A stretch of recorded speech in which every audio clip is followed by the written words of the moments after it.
Hi, in this video I'm going to talk about the sampling distribution of proportion, and what we are doing is we're determining the proportion and the standard deviation of proportion because we're using a sample and because different samples can have different proportions. Imagine that we don't know how the population proportion is and we want to determine the population proportion, and then I collect a sample, you collect a sample, and other students collect other samples. So each one of our samples is going to have a different proportion because our samples are different.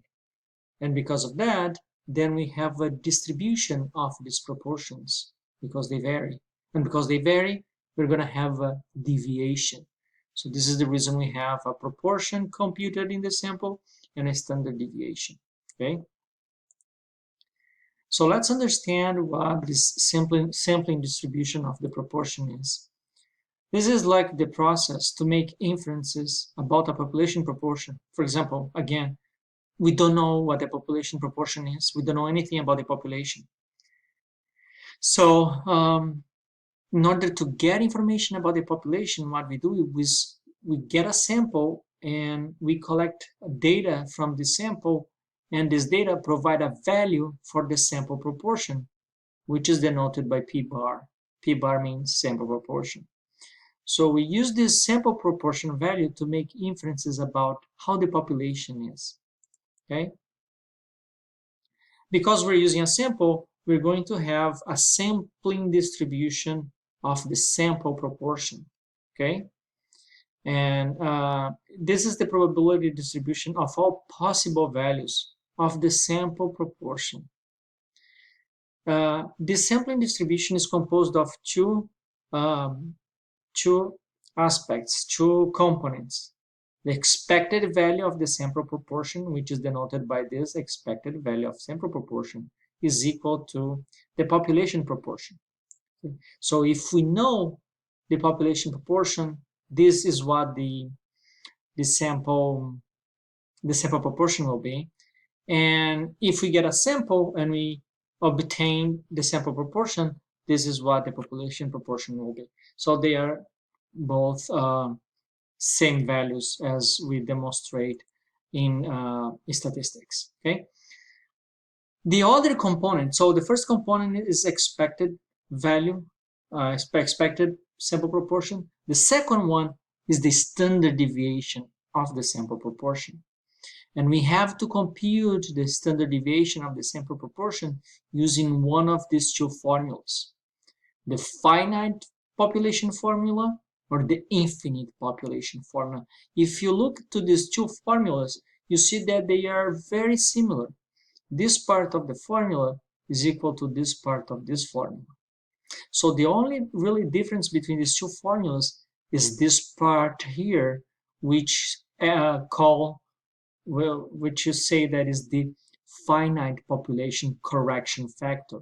This is a correction factor that we have to use if the sample size divided by the population size is higher than 0.05. I'm going to show you how to do that in one of our applied problems. Okay, so this is very important. You have to figure out which one to use, and I'm going to show you how to do that. Also, another important information is that the standard deviation is also referred to as the standard error of the proportion. So standard deviation of sample proportion and standard error of the proportion are the same thing, okay? Mean the same thing. All right, to be able to use all the techniques we're going to use, we have to check for these conditions here, okay? This means that the sample size multiplied by P, by the proportion, has to be higher than 5, and the sample size multiplied by 1 minus the proportion has to be higher than 5. So we have to check these conditions, and I'm going to show you how to do that in these next slides. Okay, so let's use these sampling distribution concepts to solve problems. Okay, so let's start with this problem here, the EAI company. This company has information about all its employees, and they know that the proportion, this is the population proportion. How can I know that is population proportion? Because this P doesn't have a bar on top of that. So if it doesn't have a bar, that's population proportion. So the population proportion is 0.6. This means that 60% of all employees in this company participated in management training programs. So this is the population proportion, 0.6. What we want to know is what is the probability that a sample of 30 employees will provide an estimate of the population proportion within plus or minus 0.05 of the actual population proportion.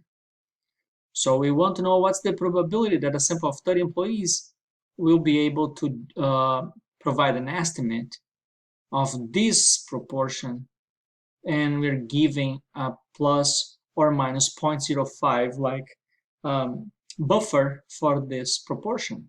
So if we had to draw, it would be something like this. You see, this is the distribution. 0.6 is the proportion in the population, and then we add 0.05, which gives us 0.65.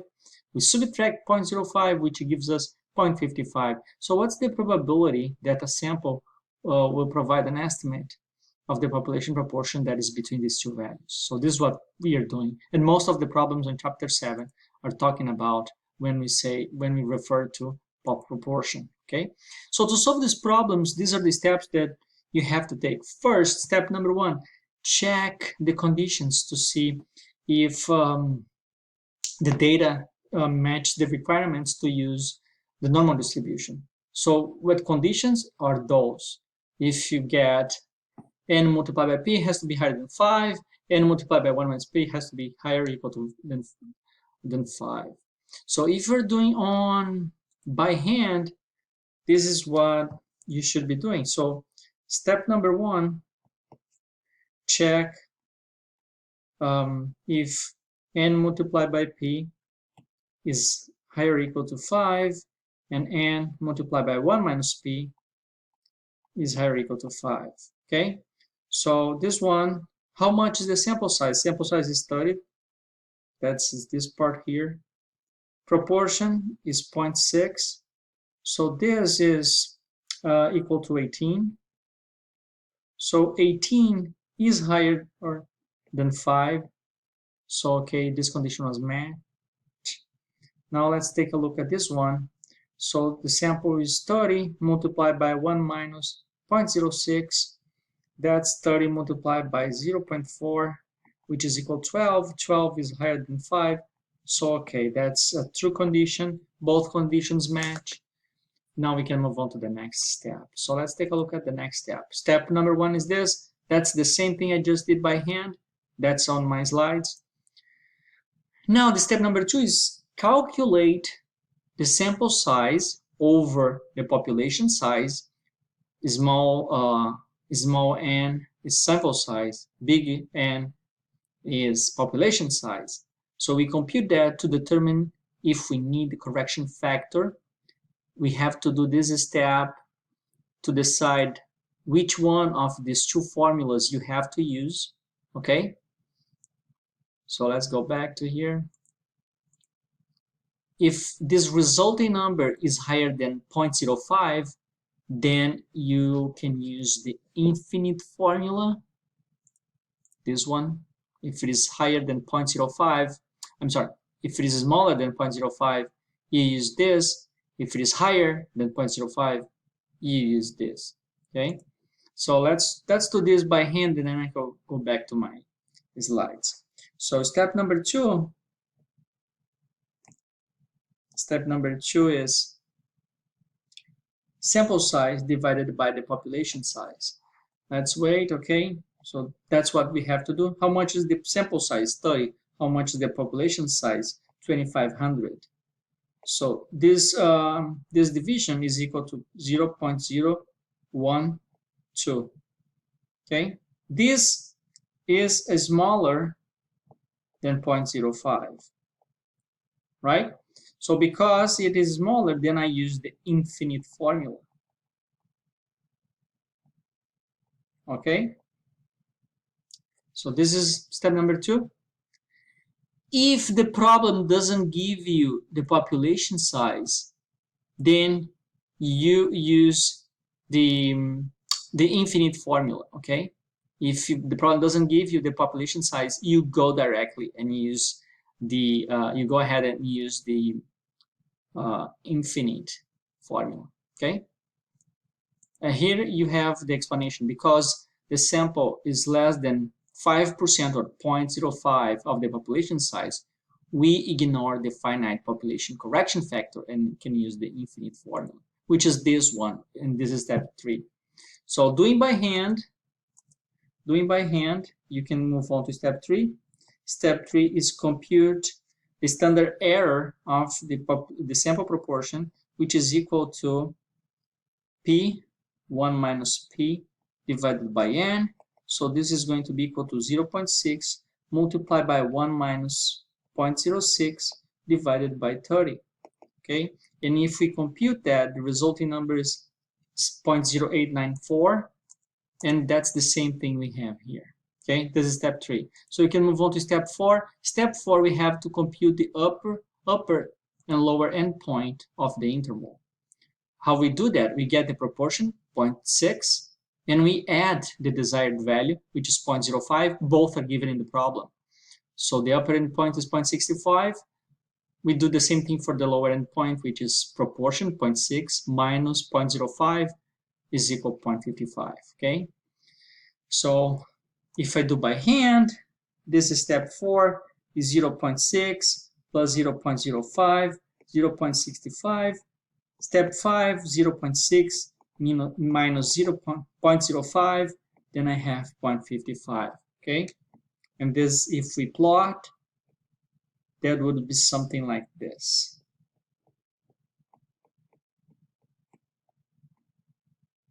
All right, so let's move on to the next step, which is use the Excel function norm.dist to find the areas.